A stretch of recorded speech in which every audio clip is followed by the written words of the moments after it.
Citizens of the Great Britain, we are All Time Low, and you are watching the Kerrang podcast. Yeah, bitches! Woo!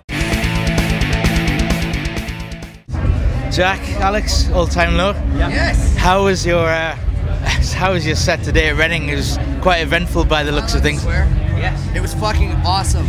Yeah. It was crazy, dude. The most epic show we've ever played. It was really rad, like with the rain and the hail and just a huge crowd. I looked up at one point and kids were crowd surfing and going over the barricade and slipping and sliding on the ground, and then like I was soaked, my guitar was soaked, and it was like 300. It was surreal. It was like a scene out of 300. It felt like a war. It was good. Yeah. So I mean, did you go on stage to a dry?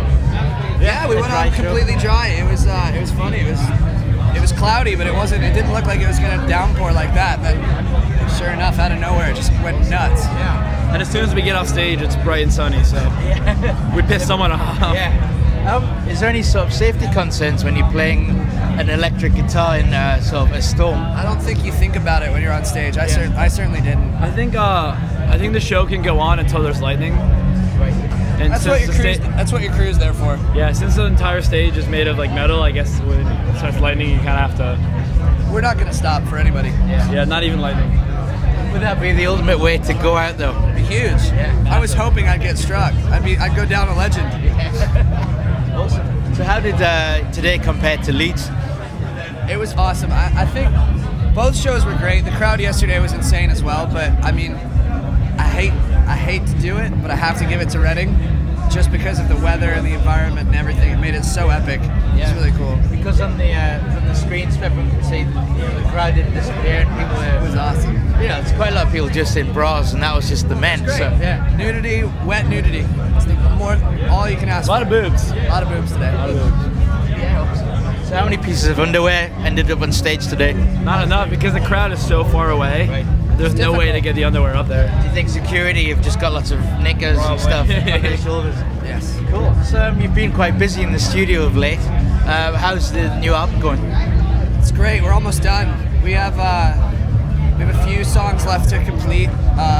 Mixing process is still kind of happening, and we're close though. It's really close, and the goal is to have it out in January. So I'm very excited about it. After this, we go back and spend a few weeks in LA again, just finishing it all. Has the recording process been quite laid? Has it been laid back, or has it been a lot of pressure because it's a major label? There's a lot of pressure. It is our first major label record, but at the same time, the label gets us and they like what we do.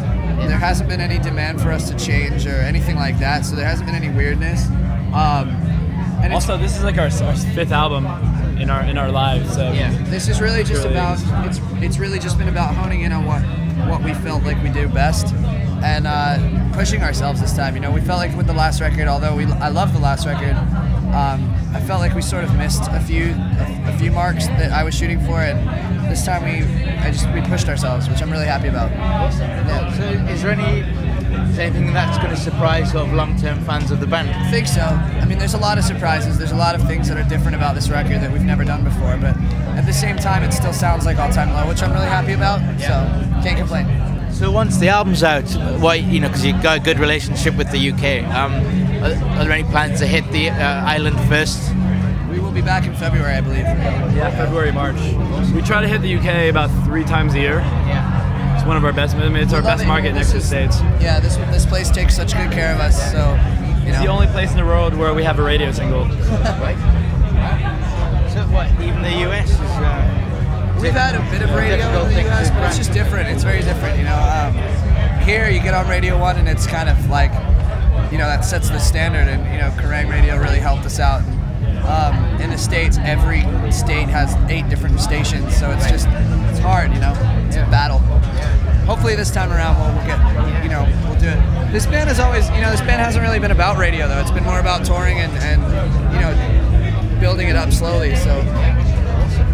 Could you tell us a little bit about your choice of beverage today? What year is it? It's a 2005. Wow. Pretty good. It's 5 years old. Good year. Older than me. It's a Cabernet, and it's pretty good. You want to try it? I'm good at the moment. I'm rocking the 2010 Norwegian Glacier Iskalar. It's pretty good. It's a good year. Cool. I'm celebrating. We have 3 days off now, so. All right. Recovered from the show today. Yeah, brilliant. So who else are you going to check out today? I will be watching. I watched some of Yumi at 6. I will be watching Limp Bizkit. I will be watching Paramore. I will be watching Blink.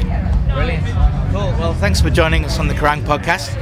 Enjoy the rest of your day, and I hope you dry off at some stage. We'll get there. Figure it out. So.